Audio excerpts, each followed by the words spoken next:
In today's video, what is Project 2025? What are the general guiding objectives? Who is being called to support its efforts and who isn't? When are they looking to enact it? And what are the foundational pillars this policy is built on? Let's find out.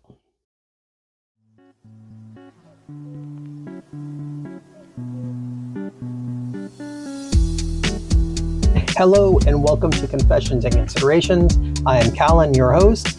And at the end of the last video, I thought, Layla, the producer, I'm sure would love to introduce the opening segment. Deciding to do a video on introducing just some basics around Project 2025 based on the information that is available on their website, I decided that it just probably wouldn't be the right tone. There are some pretty serious implications in the policy agenda. We're going to go over what some of those are, specifically what the foundations of the policy agenda is. Thanks for joining us here today. Thanks for choosing this video. So as of the time of this recording, it is July 2024. The topic this month is freedom. And as this document will have considerable amount of impact on our freedoms here in the United States and how our tax money is spent. Hey, let's do it on this topic, Project 2025. We are going to lean heavily into considerations onto that side of the house. And our hope is that by the end of this video, you will have a deeper understanding of what Project 2025 is and what is the foundation that is supporting this document for the next administration. So I will try to stay as agnostic as I can on what is shared, but please understand that these are my opinions. Mileage may vary and should vary for each of us depending on the ideological vehicle you drive. I do want to know what your comments are, and that is what the comment section is for, so feel free to blast me or not. Try to be kind to each other. That's all I ask. As we dive deeper into this closet, please hit the subscribe button so that we can help YouTube support this small channel, and it will then push it to other viewers. Maybe it will answer some of their questions as well. We are going to start with what is Project 2025. Before we get into the nitty-gritty details on that, I feel like it's important that we find out what organization is supporting this policy agenda and who leads that group. So the answer to that is the Heritage Foundation. The Heritage Foundation and their sister organization is heritage.org. This is what they say on their website, heritage.org/priorities. The Heritage Foundation's and Heritage Action's mission is to promote human flourishing by restoring self-governance to the American people. As the everyday American's outpost in Washington, D.C., Heritage promotes and advocates for public policies based on the principles of limited government, economic freedom, a robust civil society, and a strong national defense. In recent years, those principles have been under attack by the leftist ideologues running America's elite institutions.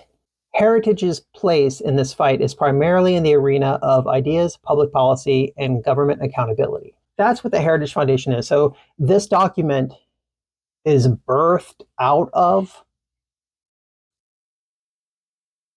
that organization. And so who leads the group? Well, that is Dr. Kevin Roberts, PhD. His PhD is in American history. In spite of all this nonsense from the left, we are going to win. We're in the process of taking this country back. We are in the process of the Second American Revolution, which will remain bloodless if the left allows it to be. Kevin D. Roberts, PhD, was named president of the Heritage Foundation in October 21. In September 2023, Roberts was named president of Heritage Action for America and serves both organizations in a joint role. Let's now dive into Project 2025 based on their website. Project 2025 is more than 50 of the nation's leading conservative organizations joining forces to prepare and seize the day. The axiom goes, personnel is policy, and we need a new generation of Americans to answer the call and come to serve. Our goal is to assemble an army of aligned, vetted, trained, and prepared conservatives to go to work on day one to deconstruct the administrative state. My concerns are the use of the words joining forces, seize the day. So there's an opportunity here in every election. Whenever there's a new administration, there is a new opportunity, right? And that's what this conservative group is looking for, is that the election will swing and that there will be a new administration in place. And so they are looking to pounce on that opportunity. Great. I understand. I respect their looking for opportunities to push their agenda. I get it. I think we all understand it. So, but joining forces, seizing the day, like they're standing by and standing ready. The axiom goes, personnel is policy. This is about having a seat at the table, which is so important in any role of leadership, any role of policy administration. This could be in a company, this could be in public service. So personnel is policy. Personnel is policy refers to having a seat at the table and being able to lend your voice towards the accomplishing of certain aims. And that is what this policy agenda is looking to do. Other words that jump out, now this really does scare me, is come to serve and assemble an army. That to me reads like organizing. I know I'll probably catch hell for this, but it to me is like assembling Hitler Youth. For me, this is more about pushing top down, and we'll see that later on when we look at some of the pillars. Pillar 3 specifically, that'll be in a moment. But assembling an army, coming to serve. I am very intimidated by that. Day one. Who else have we heard talk about day one of the new administration? Something about being a dictator on day one. Who said that? Under no circumstances, you are promising America tonight, you would never abuse power as retribution against anybody. Except for day one. Except Look, for? he's going crazy. Except for day one. Meaning? I want to close the border and I want to drill. That's drill, not that's drill. That's not. No, no. That's not retribution. I'm gonna be. You know, he keeps. We love this guy. He says, "You're not going to be a dictator, are you?" I said, "No. Other than day one." Somebody said that, and they're like, "Oh, he's joking." He's not joking. This is not something to joke about. So, and then administrative state, to deconstruct the administrative state. On page 7, it spells out the term administrative state. Apparently other people had the same question too. Refers to the policymaking work done by the bureaucracies of all the federal governments, departments, agencies, and millions of employees. And it goes on to say it under Article 1 of the Constitution, and you can read that yourself. But this is saying to deconstruct that. So I'm a little perplexed here, because it says, okay, you're looking to deconstruct part of what the Constitution has laid out. I can't possibly see that going well. Let's talk about what is the foundation for Project 2025. So for that, the project is built on 4 pillars. So on the first one is the Project 2025 policy agenda, which reads, puts in one place a consensus view of how major federal agencies must be governed, and where disagreements exist, brackets out these differences for the next president to choose a path. For number 2, the second pillar, a personnel database, allows candidates to build their own professional profiles and our coalition members to review and voice their recommendations. These recommendations will then be collated and shared with the president-elect's team, greatly streamlining the appointment process. Pillar 3. So it reads, the third pillar is Presidential Administration Academy. Again, this just, an online educational system taught by experts from our coalition. And it splits into 2 groups. So the first group is newcomer. So that explains how the government functions and how to function in government. The second one is experienced, hosted in-person seminars with advanced training and set the bar for what is expected of senior leadership. Pillar 4 is the playbook. We're forming agency teams and drafting transition plans to move out upon the president's utterance of "so help me God." Okay, so we have our 4 pillars. This is what the foundation is uh, for writing what is Project 2025. My issue with this 3rd pillar of having a presidential administration academy, first off, it feels like a contradiction of wanting to reduce government federal oversight, having smaller government, right?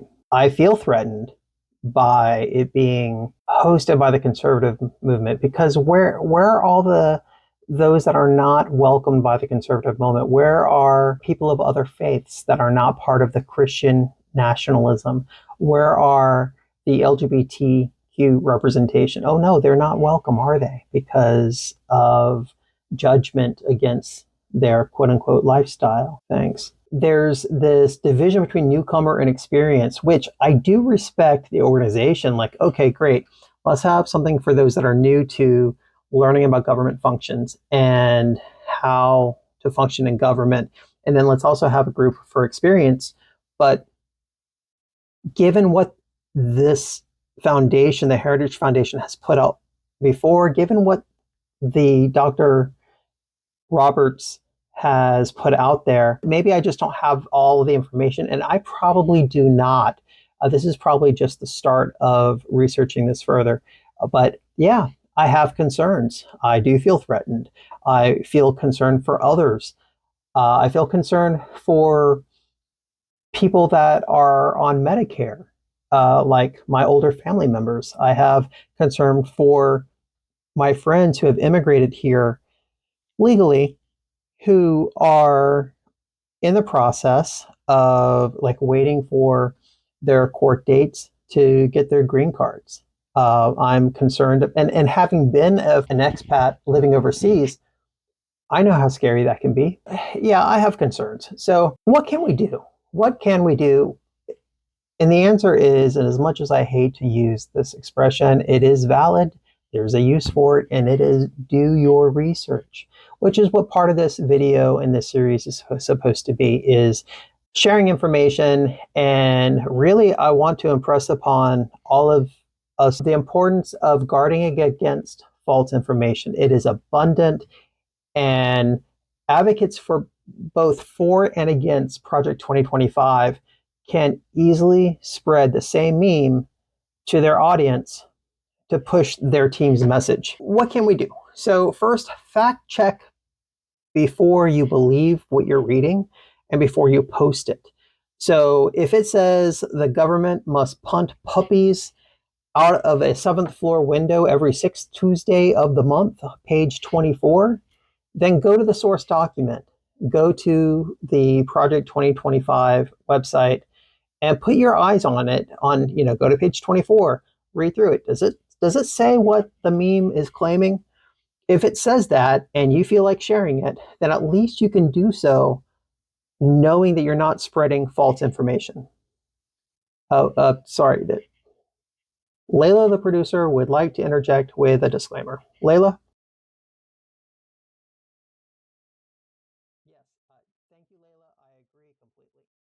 Yes, thank you, Layla. I agree completely. So once you have confirmed what it is, if it does not have a citation page, if it doesn't say page 24, if it doesn't say what it is suspect at best and misleading at the worst. We all remember the misinformation days from the pandemic. The fundamental laws of social media have not changed, and some of us did not learn our lessons from it. So by fact checking, and it takes less than a minute to do so, and it will dramatically cut down on false information being shared, and hopefully save a lot of heated discussions. And this cuts both ways, both to the right and the left. Please check your sources. Please don't push it forward. If you feel like sharing about Project 2025, please make sure you share with a page number, and please make sure that you've gone to the document and looked at it and said, yep, because now you're putting your name to it when you share it. So again, there's a lot of false information out there. Let's do what we can to not push that forward. Are there any aspects of Project 2025 that you would like more information on? Let us know in the comments below. If what was reviewed left you feeling pensive or persuaded, please do all the YouTube things. This is my ask of you. Please hitting subscribe. It only takes a second and it helps the channel tremendously.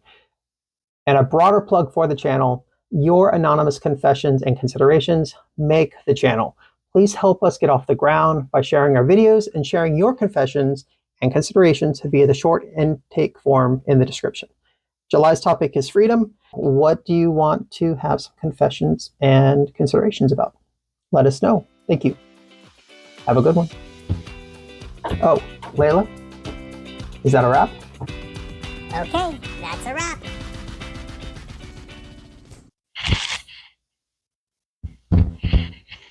Glistening.